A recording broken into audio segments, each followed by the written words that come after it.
The Amazon rainforest is the world's biggest tropical rainforest, occupying the drainage basin of the Amazon River, in northern South America. It covers an area of 6 million square kilometers, 40% of South America, spanning across Brazil, Bolivia, Peru, Guyana, Suriname, Ecuador, Colombia, Venezuela, and French Guiana. And it is larger than the next two largest rainforests combined. It's home to more than 30 million people and 1/10 of known species on Earth. Amazon has an extremely diverse ecosystem. There are around 40,000 plant species, 3,000 types of fish, 1,300 types of birds, 430 mammal species, more than 380 species of reptiles, and a whopping 2.5 million different types of insects in the Amazon rainforest. Around 500 indigenous tribes call the Amazon rainforest home. Over 50 of these tribes have never had contact with the outside world.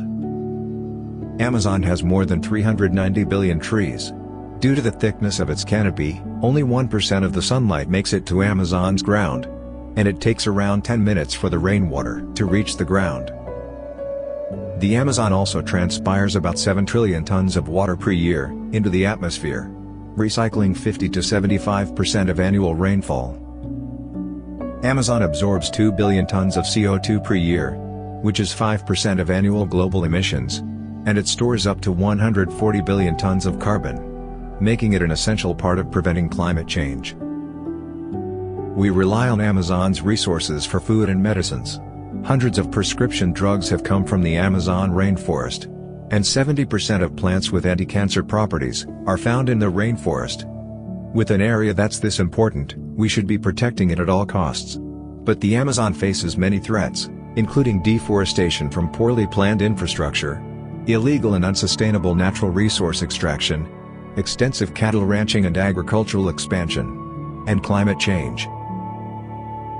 It is estimated that over 906,000 hectares of forest have been lost to wildfires in 2019. These fires are often deliberately set as part of slash-and-burn agriculture. Farmers and cattle ranchers cut down and burn forest land to clear it for crops and livestock. If this continues, all the stored-up carbon would be released into the atmosphere and fuel climate change. Both Amazon's forest and freshwater systems are under threat. Rainfall has declined across 69% of the Amazon forest since the year 2000. If the current rate of deforestation continues, 27% of the Amazon will be without trees in 10 years. Amazon has lost 20% of its size in recent years, due to deforestation to construct the Trans-Amazonian Highway. A massive amount of 1.5 acres of vegetation is cleared constantly, for cattle grazing and crop production, every second. Experts predict that the rainforest could be completely lost by 2060, if no action is taken to solve the problem.